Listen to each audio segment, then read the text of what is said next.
अस्सलाम वालेकुम दोस्तों, तो आज है मेरे भाई की शादी। मैं आपको इस वीडियो में पूरी शादी दिखाऊंगा, इसलिए आप आखिर तक इस वीडियो में बने रहे। यहाँ शादी का खाना बन रहा है और ये लोग शादी के खाने के लिए 2-3 तरह का गोश्त बना रहे हैं। और ये जो आप ग्रेवी टाइप देख रहे हैं, ये तीखी नहीं होती बल्कि मीठी होती है।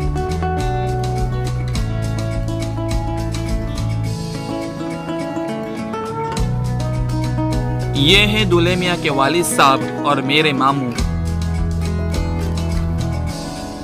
ये है दूल्हे मियाँ। हमारे यहाँ पर एक रिवाज होता है कि दूल्हे मियाँ को निकाह से पहले आंगन में बिठाया जाता है और औरतें कुएं से पानी लाकर दूल्हे मियाँ को नहलाती है।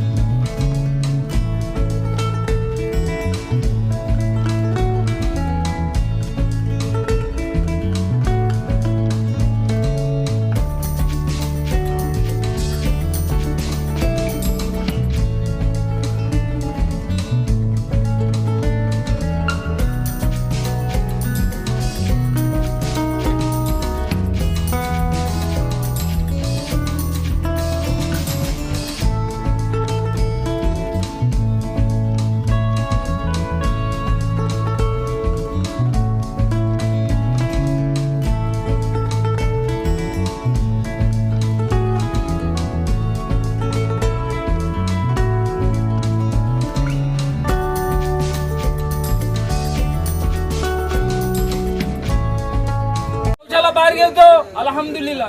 अल्लाहुम्मा सल्ली अला सय्यिदिना मुहम्मद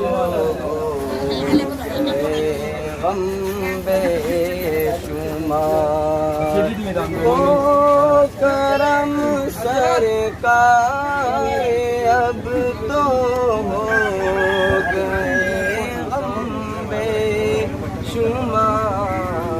जान।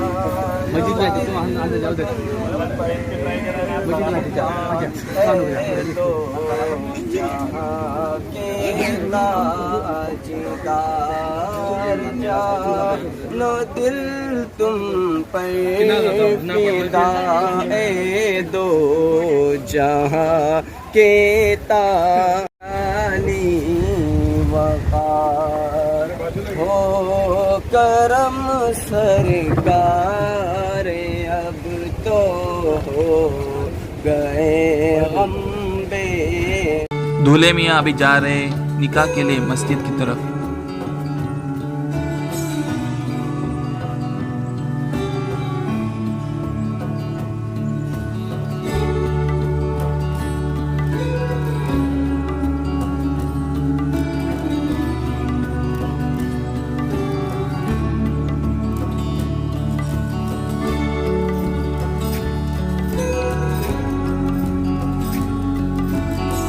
ये है खिसर जामा मस्जिद।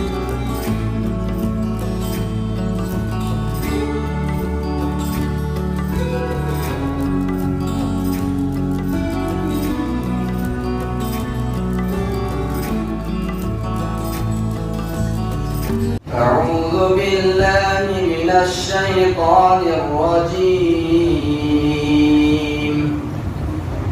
बिस्मिल्लाहिर रहमानिर रहीम। लौ अंज़लना हाज़ल क़ुरआन अला जबलिन लरअयतहु ख़ाशिअन मुतसद्दिअन मिन खशियतिल्लाह। وتلك الأمثال نضربها للناس لعلهم يتفكرون. هو الله الذي لا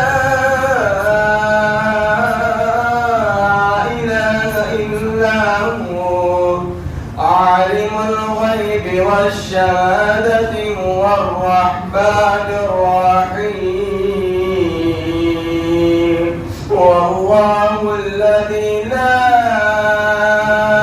إله إلا هو الملك القدوس السلام. الملك القدوس السلام المؤمن المهيمن العزيز الجبار. العزيز الجبار المتكبر سبحان الله عما يشركون هو الله الخالق البارئ المصور له الأسماء الحسنى يسبح له ما في السماوات والأرض وهو العزيز الحكيم صدق الله العلي العظيم. حاضرین مجید استغفار بنا استغفر الله العظيم القديم الكريم الرحيم الذي لا إله إلا هو الحي القيوم غفار الذنوب ستار العيوب من كل ذنب وخطيئة وأسأل التوبة والمغفرة أشهد أن لا إله إلا الله وأشهد أن محمدا عبده ورسوله. الحمد لله نحمده ونستعينه ونستغفره ونؤمن به ونتوكل عليه ونعوذ بالله من شرور أنفسنا ومن سيئات أعمالنا من يهده الله فلا مضل له ومن يضلله فلا هادي له وأشهد أن لا إله إلا الله وحده لا شريك له وأشهد أن سيدنا ونبينا محمدا عبده ورسوله أرسله بالهدى ودين الحق ليظهره على الدين كله ولو كره المشركون. وصلى الله تعالى على خير خلقه سيدنا محمد وعلى آله وصحبه وبارك وسلم تسليما كثيرا كثيرا. أما بعد فأعوذ بالله من الشيطان الرجيم. بسم الله الرحمن الرحيم. يا أيها الناس اتقوا ربكم الذي خلقكم من نفس واحدة وخلق منها زوجها وبث منهما رجالا كثيرا ونساء واتقوا الله الذي تساءلون به والأرحام إن الله كان عليكم رقيبا. يا أيها الذين آمنوا اتقوا الله حق تقاته ولا تموتن إلا وأنتم مسلمون. يا أيها الذين آمنوا اتقوا الله وقولوا قولا سديدا يصلح لكم أعمالكم ويغفر لكم ذنوبكم ومن يطع الله ورسوله فقد فاز فوزا عظيما. ألا وإن الله تبارك وتعالى أمر بالنكاح وندب إليه ووعد عليه وقال عز من قائل وأنكحوا الأيام منكم الصالحين من عبادكم وإمائكم إن يكونوا فقراء يغنيهم الله من فضله والله واسع عليم.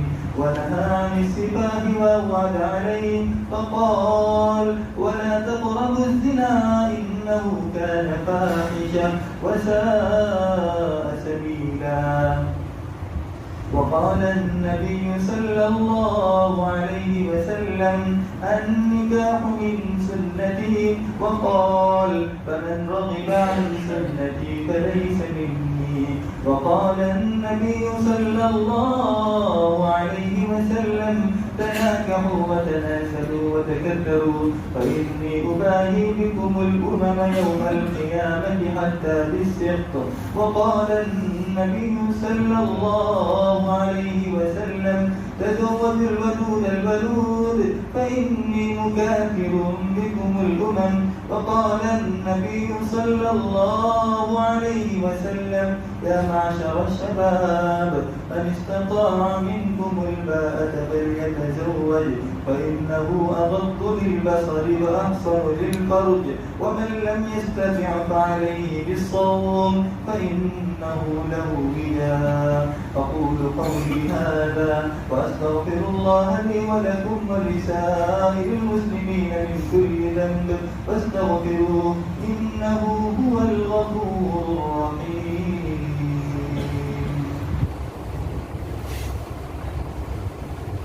दोनों संग पढ़े। बिस्मिल्लाहि वल्हम्दुलिल्लाहि वस्सलातु अला रसूलिल्लाहि सल्लल्लाहु अलैहि वसल्लम।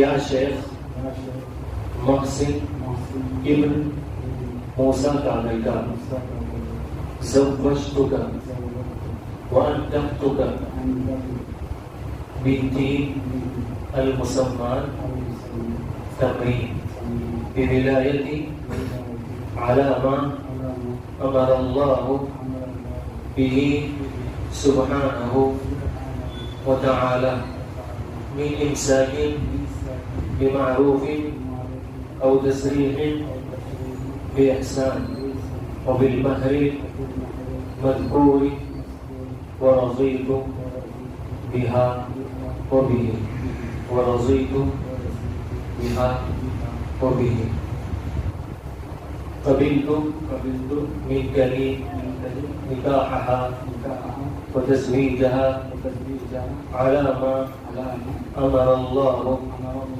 बिही सुब्हानहु व तआला मिन इमसाकिन बिमारूफिन औ तस्रीहिन बिइहसान व बिलमहरि मज़कूरि व क़बिलतु बिहा व बिही व क़बिलतु बिहा व बिही। ऐ मोहसिन इब्ने मूसा का लड़का, मैंने अपनी बेटी तमरीन का निकाह अपनी विलायत से आपके साथ करा दिया और आपकी ज़ौजा बना दिया। जो हुक्म अल्लाह ताला और उसके रसूल हज़रत मोहम्मद मुस्तफ़ा सल्लल्लाहु अलैहि वसल्लम ने फरमाया है, उस हुक्म के मुताबिक और उसके लिए मुकर्रर किया हुआ महर 25,000 रुपये नकद आपके ज़िम्मे आयद होते हुए मैं इस निकाह से राज़ी हुआ।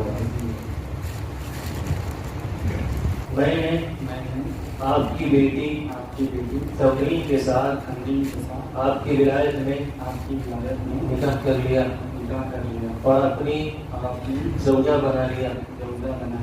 जो हुक्म अल्लाह ताला और उसके रसूल हज़रत मोहम्मद मुस्तफ़ा सल्लल्लाहु अलैहि वसल्लम ने फरमाया है, उस हुक्म के मुताबिक और उसके लिए मुकर्रर किया हुआ महर 25,000 रुपये नकद मेरे ज़िम्मे आयद होने में मैंने इस निकाह को कबूल कर लिया।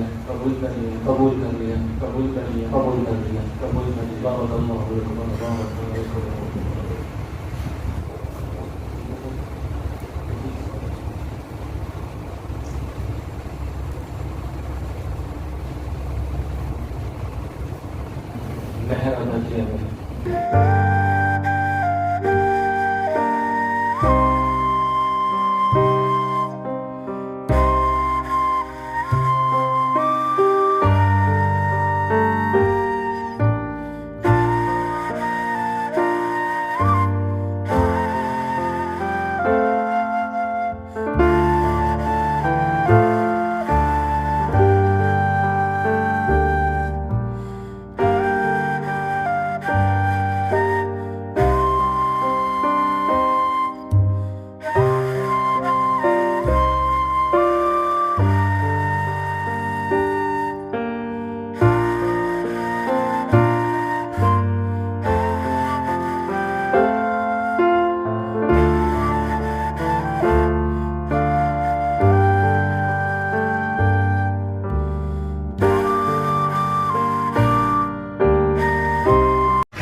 आने दो फास्ट फास्ट। मम्मी तरकारी 2 प्लेट डाला।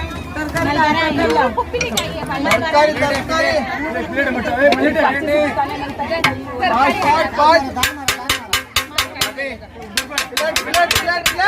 गुंडटा गुंडटा आने दो इधर आने दो।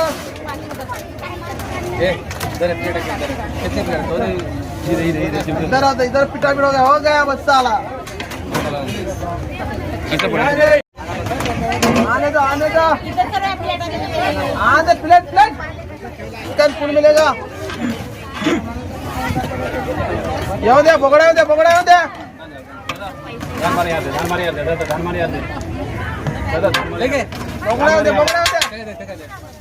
यार 75 नाही 75 होता 65 केला आता 2 पी जागते। आत्ती मुर्गी फ्राय करायचं आहे किसको ना प्लेट आने दो भैया।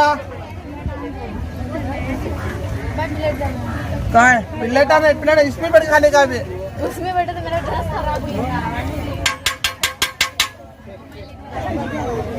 उनके ऊपर केस करना कहाँ बाकी रहेंगे ना शुरू वाले हो ना। आने दो बड़े का खाता मुस्लिम खाता। बात येऊ दे खा लिए। ना अभी जुम्मा का जुम्मा का ढेरे पड़ेगी। आने दो बड़े का खाता मुस्तकबिल खा लेगा जुम्मा का गोश। आंदे मट्टा नाही मट्ट्याचा नाही खाली जुम्मा तमास अभी खाली जुम्मा गोश। जब हम दुल्हन को लाने गए उसके घर तो हमें नाश्ता दिया गया। नाश्ते में बहुत तरह की चकलियाँ थी, हलवा था, केले थे, कलिंगड़ थे, शरबत थी और बहुत कुछ था।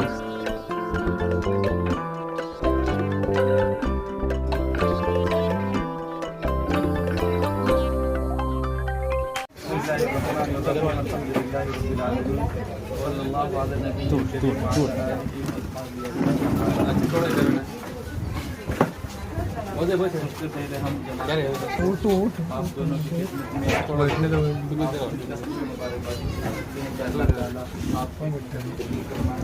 और आपके लिए नई जिंदगी का जरिया बनाए और आपकी पत्नी से नेक और पैदा करना। निकाह इंसान की ज़रूरत भी है तो दूसरी तरफ तमाम अम्बिया अलैहिस्सलाम की सुन्नत है। दुनिया के अंदर तकरीबन 1,24,000 नबी आए थे। तमाम नबियों ने इस सुन्नत को अदा किया सिवाय 2 नबियों को छोड़कर। तो जब हम इस नई ज़िंदगी में दाखिल हो रहे हैं तो हम पर जब जिम्मेदारियाँ आयद होती हैं। निकाह का मतलब सिर्फ तफरी नहीं है बल्कि जिम्मेदारी का नाम है, सुन्नत पर अदा करने का नाम है। तो दोनों पर जन जिम्मेदारियाँ आयद होती हैं। जन जिम्मेदारियाँ लड़के पर हैं तो जन जिम्मेदारी लड़की पर है। लड़के की जिम्मेदारी यह है कि जब उसने निकाह के अंदर जब सुबह कबील तो कहा कि मैंने इस लड़की को अपने निकाह में कबूल कर लिया तो उसने इस लड़की के साथ साथ इस लड़की की जिम्मेदारी को भी कबूल किया। निकाह से पहले इस लड़की की सारी जिम्मेदारियाँ, उसको खिलाना पिलाना और रहने के लिए जगह देना, कपड़े, सब माँ बाप की जिम्मे था। निकाह के बाद सारी जिम्मेदारियाँ अब लड़के पर है। इसके साथ साथ लड़के की जिम्मेदारी यह है कि उसके साथ उसने सलूक से पेश आ। कुरान करीम के अंदर आया है वाशिरूहुन्ना बिलमारूफ, अपनी बीवियों पर में अच्छा सलूक है। जब नई लड़की है तो आपके घर में आने के बाद में नया घर, नया माहौल होता है, गलतियां हो सकती हैं, भूल चूक हो सकती है। उस मौके पर आपको सब्र से काम लेने की ज़रूरत है, मोहब्बत से बताने की ज़रूरत है।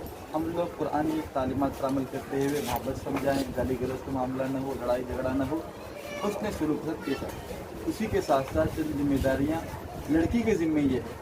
अब तक आपके लिए, लड़की के लिए शादी से पहले सबसे बड़ा अल्लाह का रसूल के बाद माँ बाप का होता है, लेकिन निकाह के बाद में माँ बाप से बड़ा हक शौहर का होता है। इस बात को समझाने के लिए अल्लाह के नबी ने फरमाया अगर दुनिया के अंदर अल्लाह के अलावा किसी के सामने सजदा करने का हुक्म होता तो मैं बीवियों को हुक्म देता कि अपने शौहरों के सामने सजदा करे।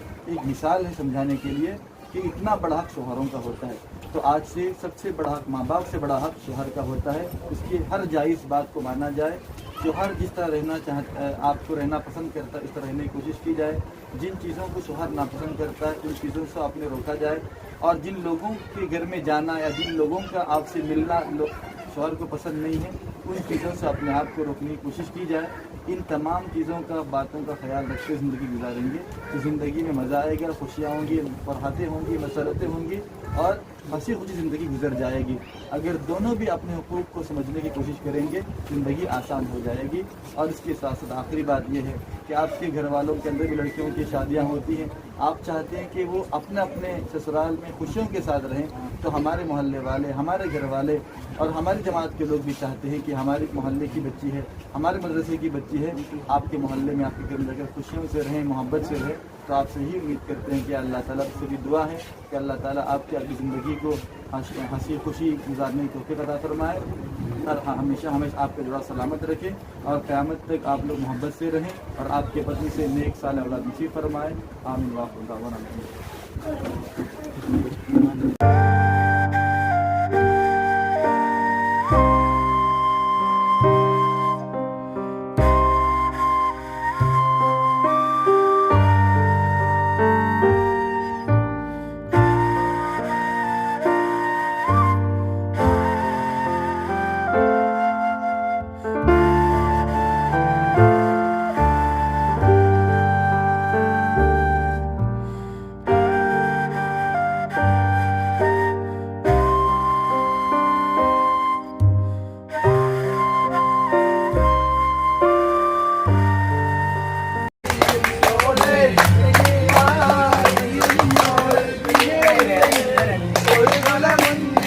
പകിടുവാൻ ഞാൻ വാഴണ കയ്യിൽ കൊണ്ട് പ്രിയേ കൽവിലൊരാശ പകിട തിന്നിടുവാ കൊണ്ട് സഖി